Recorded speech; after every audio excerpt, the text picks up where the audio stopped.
Hello! Hello, hello, hello!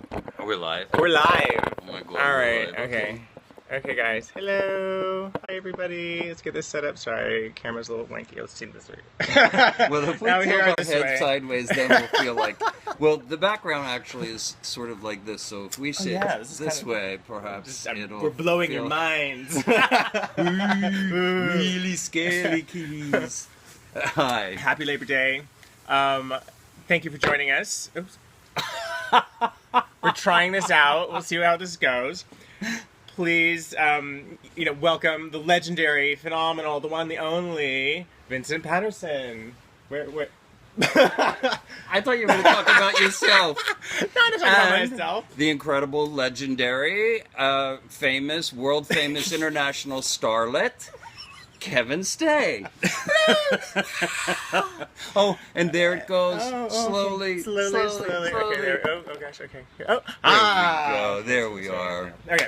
So, if for those of you who don't know, I'm sure you all know already, but Vincent Paterson is one of the most accomplished, prolific, heartfelt, hardworking artists out there who has created some of the most iconic down to earth moments. Shots for the down to earth. Some of the most iconic moments in pop history ever. Just like it boggles my mind just to think of the scope of your work. And, me too. You know, after all these years, like so many years from the dawn of time. Vincent was the choreographer, director of Blonde Ambition, of the Bad Tour, for Michael Jackson, of Smooth Criminal. He did Dancer in the Dark. He did Evita, Birdcage, Kiss of the Spider Woman. So many amazing projects. And I really, first of all, want to take this moment. Well, first. This is the 25th anniversary of the MTV Awards with Madonna doing Vogue. Ta-da, ta-da, ta-da! My favorite MTV moment ever was that moment there. Who knew that it was going to Who knew that we created viral before there was viral? There was no viral, and we created viral. So, celebrate. That's amazing. But in those 25 years, and especially looking back, I just have to say that, your heart and your input and your mentorship and your grace and your talent and your skills and your presence has taught me everything in my career and in my life. Oh, Kevin. Everything. I the things I learned working with you have kept me grounded my whole career. They've kept me happy and fulfilled, and they've kept me involving my heart and every part of me in all of my work, and you are responsible for that. I just wanted you to know that is you, and thank you. That's so sweet. Anybody watching this is going to be like a sloppy mutual admiration society slobber fest, because I feel exactly the same way about him. I mean, from the minute I started to know him, I fell in love with him just as his gorgeous physical presence and his ability as an artist, his kindness as a human being. Everything that he said that he got from me is only because of the artist that you are, Kevin. That you're always open. You've always been open. I mean, you put pictures of yourself dancing in dance class still. I mean, I can't believe it, I hide from everything possible. I can't believe I'm doing this with you, but... Come to class with me. Oh, yeah, sure. Oh, yeah. You just had knee surgery. I just had knee surgery. I'm doing well. I'm fine. I'm giving myself a month, and then I'll be back in great shape. But, let's talk about that 25 years. Let's talk about 25 years. Well, first of all, since it is the 25th anniversary of that particular show, let's talk about that particular piece and that particular show. Where did it come from? What? I sort of know. Because I was there. But since they don't all know this, let's get the narrative from you. Well, I'm not going to go too much into the Blonde Ambition tour because that's another whole story. But I came into that project late. There was already someone there that wasn't working out, and I got asked by Madonna to come in and make it work, and I did. And Kevin was part of that team, and that was just one of the most amazing adventures of my life. predominantly because Madonna had no time left, so she couldn't fight anything I said. Isn't that true? Oh my God, that is so key. She couldn't contradict anything. She There was said no so time, like- little. I had 23 pieces to do in 21 days, or 21 pieces in 23 days or something. It was absolutely insane. But the day that I came to work the first day, they were all getting ready to shoot the video Vogue, like the next day, I think. And so they didn't have anyone to sort of just stand on the outside and help clean it a little bit. I certainly didn't choreograph it, but I did help a little bit in just cleaning it up, making it look good. So that was kind of my first Vogue venture.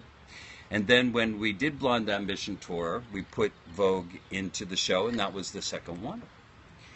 And then the third one was Madonna called me one day and said, I have to do something on the maybe MTV Awards, but I don't know what year it was, what anniversary it was of MTV Awards, but she wanted to do Vogue.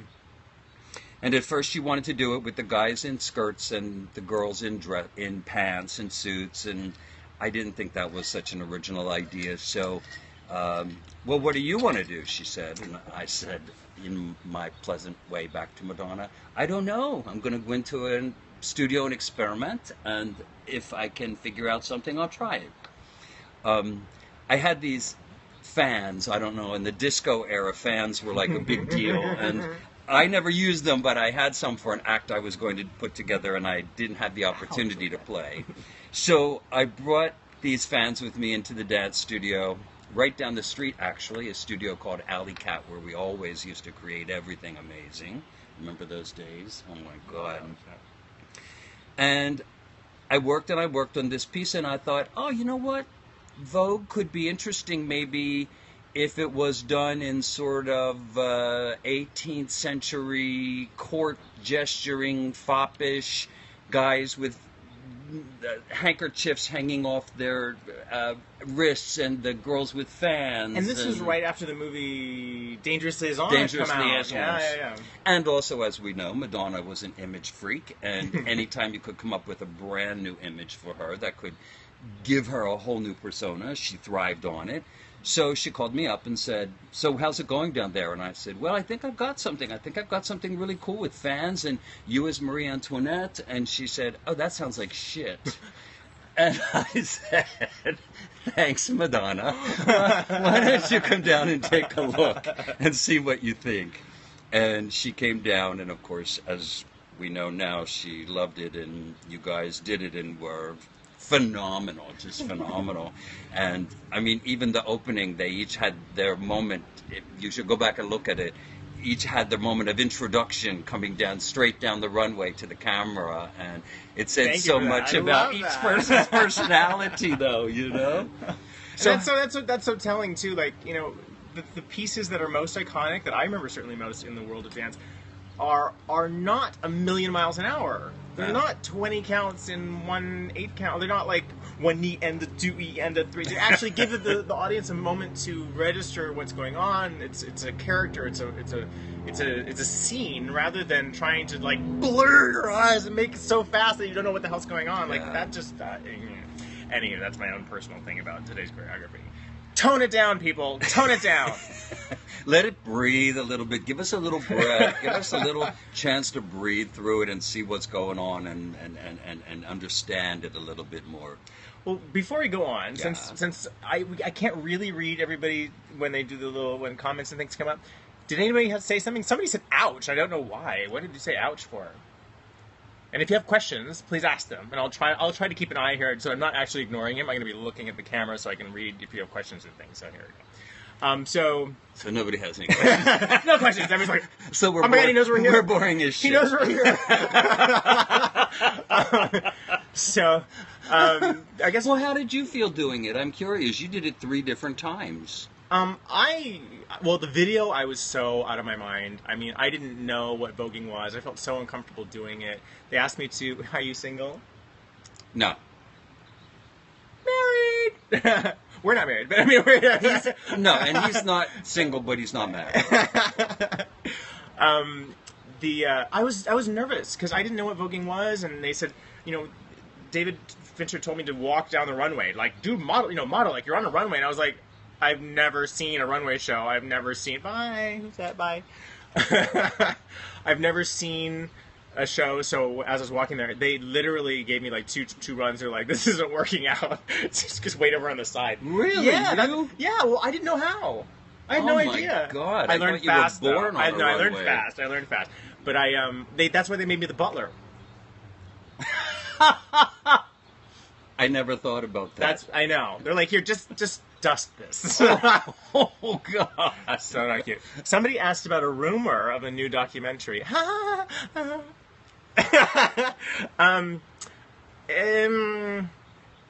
cannot confirm nor deny that. Yeah, I can't comment on it, unfortunately. But yeah. A new documentary about what? I have to remain mum about everything.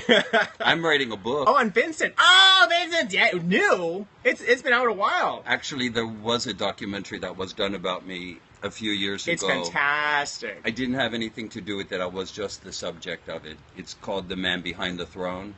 It's actually going to show in Quebec City on September 23rd at the Archaeological Museum there. And I'm going to do sort of a Skype session, question and answer when it's over. But that's the only one. Where is it? At the where? I think it's the Archaeology Museum. It's the biggest museum in Quebec. On the 23rd, it's a film. It's a film festival. So, and it'll be included in the film festival. So, thanks for asking. Is it for sale anywhere? Can you buy it? Can No. you download it anywhere? No, the problem was, and this is a sad thing, but it was produced by Swedish TV, and Sony and Warner Brothers, because I did so much work with Michael Jackson and Madonna, obviously, and it's included in the documentary. They charged so much money. They wanted so much money for it to be a feature length that we were on. I'm not even going to say how much. It's embarrassing. For a documentary, it was cost prohibitive. So the documentarian had to keep it at 58 minutes, I think. So it never made it to feature length. But it's been doing great. It won a lot of awards for her. Her name is Stea Grundich, and she is the director and producer, and she did a great job. And it's very exposing at times, but anyway, thanks for asking about it. And is there a trailer available online? Or can you see clips and things? Are those Yeah, available? if you go on YouTube or Google it, The Man Behind the Throne, you can certainly see. There's one part that comes up often, which is Michael Jackson and me working together on Smooth Criminal, which is kind of a very private moment from my own private collection and really fun. Something that I cherish really highly. But yeah, you can see little snippets of it if you go on to YouTube or Google it. So I've seen it. It's incredible and life-changing and very raw and real, just like this man here. well, I want to shares go back. everything. I want to go back to you because I thought, first of all, that when your mother gave birth to you, you came out on a runway. That's what I figured. I mean, knowing you and how graceful you are. Well, I love fashion, and I definitely ate it all up as I was traveling the world. And I was watching those boys, Jose and Louis, constantly. And I was studying them, like, literally daily. I was like, how are they walking? What are they dressing? What are they doing? Is this what it means to go, also, is this what it means to be gay? Do I need to be that to be gay? Like, I don't know. So I was like... And a voguer? And a voguer. And it all clicked one day, because I was from the total Paula Abdul school of thought. I was like, yeah, 1, 2, 3, hit, head roll, go, look, turn, like everything's in isolation, right? And Christopher Ciccone, literally, like we were already on the road, and he said, Kevin, just something about your voguing. He said, just act more bored, and that totally made sense. Oh, that's a good note. Yeah, bored. It's like everything clicked in when he said it would look more bored. It really, yeah. That's good. And by then, when we were actually doing the show, it was fun and easy, and it was fun to actually be bored in front of 70,000 people. Like there's something really funny about that. And when we got to the Vogue MTV Awards performance, how much was Madonna involved in making the choreography? So when we actually got to the Vogue in the MTV Awards, it was actually really easy. It was super easy. It was much easier than the tour. It was probably the easiest number that we had done altogether. Right. So we had moments to breathe. Yeah. We had moments to be our character, to be ourselves, to be something more than just emotion or an action. And I think that's what makes it special. Oh, good. The interreaction, the stories. Yeah, I mean, you were telling us while we were doing it that to have a story going on, telling a story, having a conversation, like we have, it's intrigue, it's Victorian palace intrigue. And so we were all having our own little fantasies in the background. I love choreography with stories. I think that every dancer really is an actor, and that if you come to the performance with biography and knowing who you are and knowing why you're there as a character, that everything is stronger and the movement is more interesting, the performances are more interesting. Just quickly going back to a question about how much input does Madonna have with choreography? Boing. 0. I've read in places where... Not always, but in our... well, with me and the Blonde Ambition Tour, not 0. She was committed 1,000,000,000%, I have to say. Totally committed. But in terms of really creating choreography, no, she didn't do that.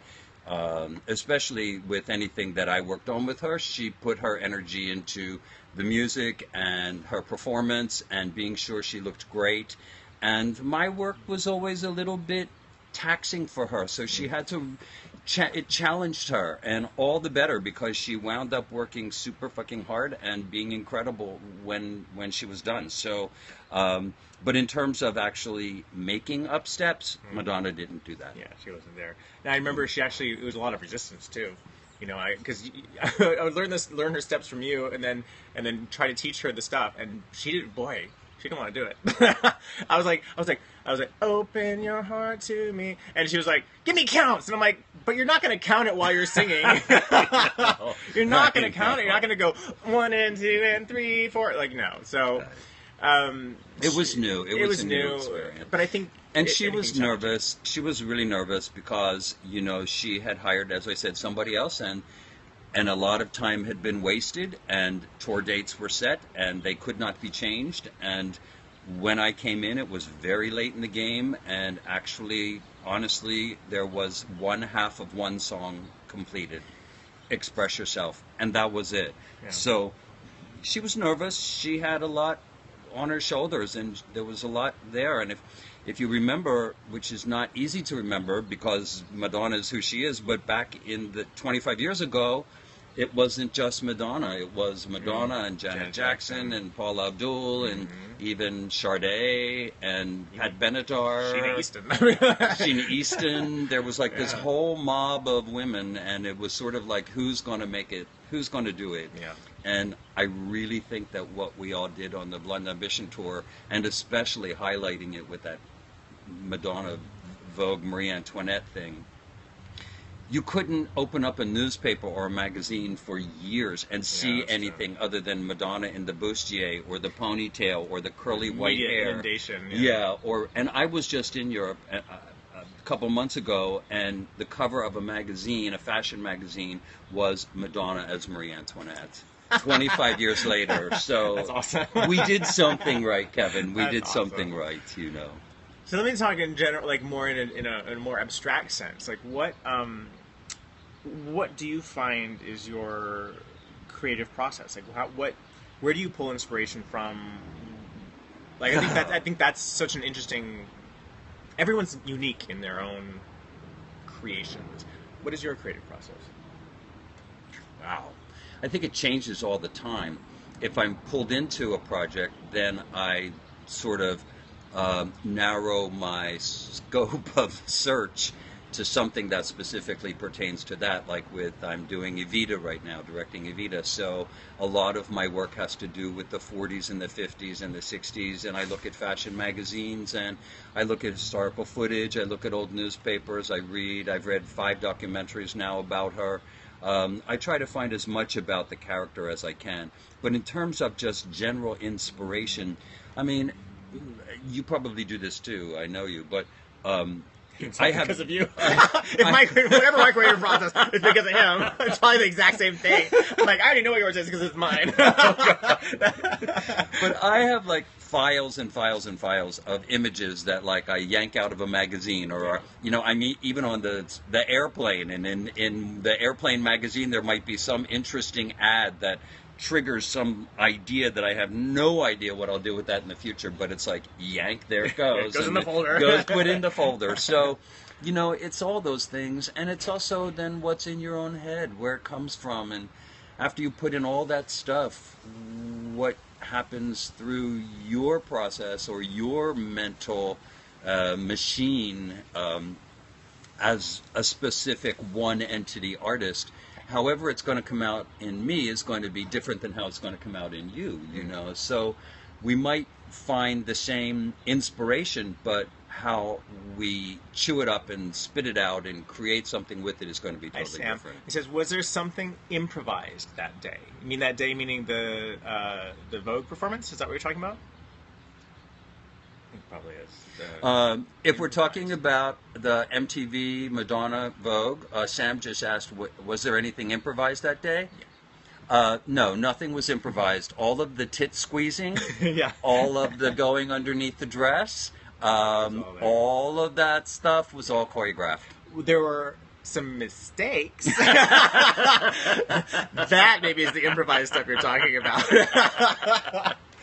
No, I'm a little bit of a fanatic. I'm a little bit of a fanatic. I like to tell people exactly where their eyes should be, where their fingers should be, where their hands should be. I'm nuts about that. So in terms of like, now Lewis, go up and squeeze her tits, then squeeze her tits. And the same, it's just part of what I do. My favorite moment in that whole number, how did you come up with Threnody? Ooh, love it. We'll totally get back to that. Oh my god, that's my favorite piece too.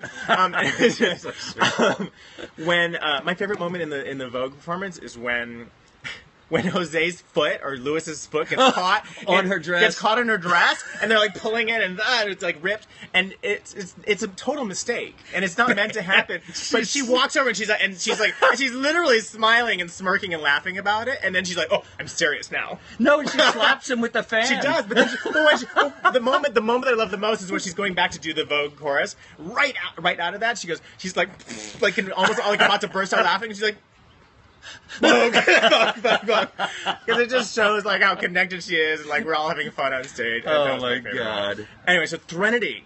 Oh gosh, what was the question of Threnody? What was it? What was your question on Threnody? Say it again. Can you ask us again?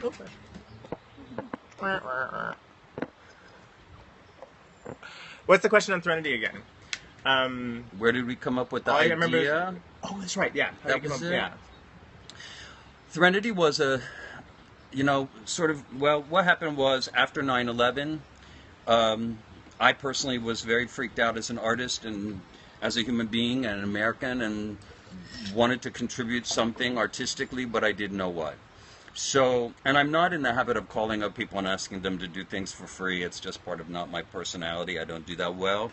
But I called up some of my best friends, some of the most incredible dancers in this city, and asked them if they wanted to go into a studio for an afternoon and just play.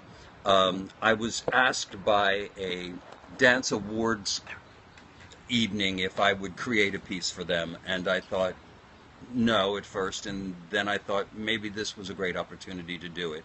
So I asked Kevin and several other people, several other marvelous dancers, if they would come into a studio. We went into a dance studio, and I had put the names of everyone who had died in the 9/11 tragedy on the walls, and asked everyone to just find a name that somehow had some resonance with them, and that take that name and dance for that person that day. And we just began to play with movement. I knew a song that I loved by Ennio Morricone, and we just decided we would play, and if something happened we would come back, and if nothing happened we would rejoice in the love that we all shared that day together. And some beautiful stuff happened that day, and we decided to create a piece that was about a group of souls that when they tragically die together, are lost and don't know what to do, where to go, how to find peace, how to find passage. And by meeting other like souls, you comprehend the bigger picture of the universe and how to move on from being human to moving into another existence. And that's what the piece was about. So, and That's what the piece was about. and that's one of the reasons I love you so much. I mean, this is why Vince is such a true artist with choreography and direction. Is that he's telling a story, and it's usually, even if it's for some huge pop star, there's usually some real personal belief behind it, and some real personal experience that he's putting behind his work, and it's a declaration of something, and so often in dance that's lost. Because movement can just become empty words, empty vocabulary being tossed out. But it's until you put it together in form that means something that you create poetry with dance, and that's Vince. He's a poet. No. So Well, we're all poets. We're all poets. Some sort of, I guess. Anyways, Well, so there's two questions zoomed by. One was, do you keep in touch with Madonna? I do not keep in touch with Madonna. We don't keep in touch with Madonna. Madonna doesn't keep in touch with me. Yeah, I mean, it's just, last time I saw her was like, 15 years ago. Crazy, right? Yeah. I'd like to see her again, actually. I know it sounds weird, but I just, I think we've changed so much over the years. I'd love to just sort of see who she's become now that she's a mom. And Well, she haunts my dreams. She's the only person that haunts my dreams. I swear to God. she's totally haunted my dreams too. She's just, once she's inescapable. She's like, you can't get rid of her. You can't get rid of her. She gets under your skin, and that's just who she is. And for better or worse, it's a testament to how powerful she is. Like what a presence she has. Yeah, huge. What was the other question? There was another question you guys had. Where are we? Where are you? What's going on? We We're are in in the Hollywood Hollywood Hills. Hills. We're in the Hollywood Hills. Right below the Hollywood sign is right behind us. This is it's so lovely. It's a beautiful day. Yeah, it's gorgeous. It's about 79 or 80 degrees. Anyway, I'm we're so glad happy. to be I'm here. so happy that we live like right across the hill from each other. I know we do. All right, should we wrap this up? Yeah, let's wrap it up. Do you have anything else to say? Any other questions? Anything? Gosh, well, I just want to say thank you, and I'm enjoying having these conversations, and I hope you guys are too. Let me know what you guys want to see, because I'm just exploring this Periscope platform and trying to figure out what it is and what its value is and what you guys want to see and what I want to share, or what I think these conversations are really fun. So I'm going to continue and have more conversations with more fascinating people. And if there's anything that you guys want to see or hear, here we go. What is your training, Vincent? Ooh. Well, first I'm an actor. That's what I started. I didn't start dancing till 23 and a half, almost 24. I trained as an actor and a director. So that's how I came to dance, and that's probably why I feel the necessity to tell stories within my movement. That's my background. Then I trained predominantly in ballet, only because I was older and I thought if I want to catch up with this process, I better do something that has real technique. So I did ballet with little girls, and that was very funny.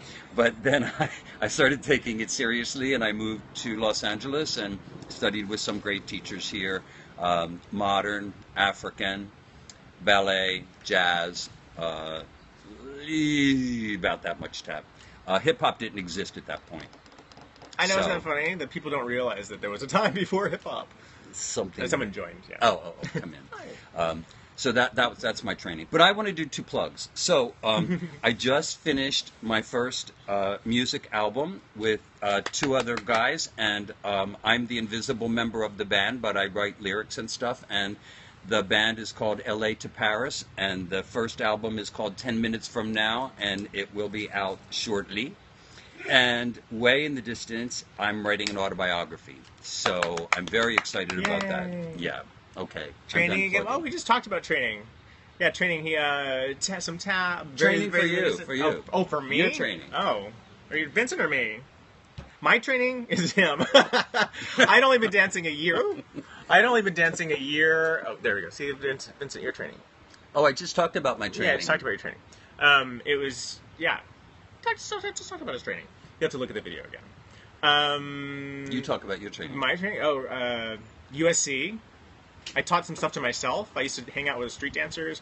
I went to USC Basic Jazz, and then I would literally go outside into the parking lot in the street and dance by myself. He's still asking about training. Did you? I know we're sitting out under an awning, and the awning's going in. That's the sound. Did you? How long did you train before you started working? Well, because I had acting ability, I was living in Tucson for at that time, and the light's going to really change here. I don't know if I can. It's super bright. Oh. Well, you keep talking. I'm going to get the thing and put it back out again. I can't even see. You're very welcome. Well, let's see. You were talking about my training while he's doing anything. My training, I trained at USC, and then really Vince was my training. I mean, people hired me before I even was doing much. I had only taken class for a year, like university class, before I actually started working. And every job seems to be a different style. So I was taking, besides my street dance stuff, I was working with Marguerite Derricks, and she was extremely technical. So even though I wasn't that technically trained, working with her just made me technical. You have to be to do it. And my gymnastics helped. And this one. And Kenny. Michael Peters. Yeah. All right, some good goddamn teachers. There were some amazing teachers. There were some amazing teachers in LA. Absolutely. Yeah. Without a doubt. Oh, so how long was it before that you trained before you started working? Oh, so, I probably took class for about 6 months before I started, if you want to say working, with little tiny companies in Tucson because there were no men. So everybody was so happy to have somebody who would get up on stage and had a penis. So I raised my hand. When somebody gets on stage with a penis. So I raised my hand. I said, "Okay, take me." Anyway, probably about 6 months before I actually started to do anything, and then I moved to Los Angeles about 2.5 years after I started training, and then took me another year before I got a gig. So really 3 years, I guess, of training. Hard training, 10 hours a day training. There's time you got to put in. You got to pay your dues to some degree, even if you're just taking classes and doing small productions and everything that, there's always dues to be paid. Oh, yeah. I mean, I took class for a year before I started working. Wow. But I was an idiot when I started working. I mean, I'm surprised anybody hired me. It was only because I guess I looked like a cute little twink. That was the only reason I got hired. You were fantastic. I was trying. What I was trying hard. It was when I stopped trying and just had fun that everything clicked for me. Exactly. And that was actually, I think, the day I auditioned for you for the first time for Diana Ross. Right. For the world tour, and I came in, and I had been so tired of not getting booked all summer long for months and months and months, and I had crazy highlighted mullet hair, and I was I used to wear my little jazz shoes and my leg warmers and my little bike shorts and my half top. Yes, half top. And that's what I went to dance and to audition in, because that's what I thought dancers were supposed to wear. That's what my dance teacher was always wearing. And then the day I went and auditioned for him was the day I was like, fuck this. I'm going to be who I want to be, and I'm going to have fun. I don't care. I'm going to go how I want to dress. And I wore this Matsuda long almost priest coat with a high collar, had a vest thing down to here with a 3/4 length jacket with 1940s dress shoes and 80s new wave pants. I mean, it was, I must have looked crazy. Fashion plate. But it was him. It was his assistant that came. He sent his assistant over afterwards to tell me that you did an amazing job. You're way too young for this job. But just the fact that you could do those attitude turns in those 1940s shoes, he just had to come over and say, good job. And I was like, that made all the difference for me. You know what? Because I could have left there just going, oh my God, I'm never going to get anything. And even when I'm being myself, I'm not going to get anything. And that really made all the difference for me. I want to go back on one thing before we go about the word trying, because you used that twice. I think that word should be eradicated from our vocabulary because It's not really doing anything, is it? trying does nothing. You either are or you're not. So you're either doing it or you're not doing it. But trying to do it is an imaginary step that we pretend we're doing something to get to the next place. I don't know. I just wish that whole word try would just disappear. Because I think that once you make the decision, you either do it or you don't do it. You don't try to do it. You do it. And that's who you are. So I know that word, you weren't really talking about yourself for real. So Thank you. You're always so committed. I words of wisdom. Words of wisdom. If you take anything from this, from all this madness and craziness, that is like truly it. Oh gosh, here we go. What do you think dancers today are lacking? Okay. I think they're lacking a variety of technique, number one. I think they're lacking any sense of acting knowledge. And consequently, the performances, there's no real sense of dancers being performers. Those are the two things for me, that there's a lack of variety of technique and acting ability. I mean, I find that more now than even back in the 90s, like there's people that can do everything. Like that's really surprising to me. Like, because back in the day it was like you're a jazz dancer, you're a ballet dancer, you're a street dancer, and they don't really cross. And that was one of the reasons why I worked, because I kind of stepped into all three. You did. But now I find, because of So You Think You Can Dance and all these other shows, there's so many people that are doing tricks, they're doing hip hop as well as training in the ballet. I love seeing that, but they're very specific, limited techniques that people are learning. They're not really branching out and trying all these different things. But what I do find is that they need a million steps. There's like, I was just taking a class the other day, and everything was really slow, and it was a slow song, and everyone in the class was totally lost. Because it was going too slow. They didn't know what to do to fill the time. And I'm like, oh, that's my training. I fill the time, whatever the time is. If it's little time or a lot of time, my training is to fill it with something. With and moments, story and character and reason. Breathe it, milk it, stretch it. Reason. Like all those things I'm realizing that the new generation of dancers don't have. Yeah. They don't know how to slow down. Yeah. They don't know how to fill, like they don't know how to hold a stage by doing nothing. Well, I think it's, and I feel bad to say this because I don't mean this about everybody, but I feel that when we were talking about teachers before, teachers when we were really studying came from a very, very long legacy of teachers.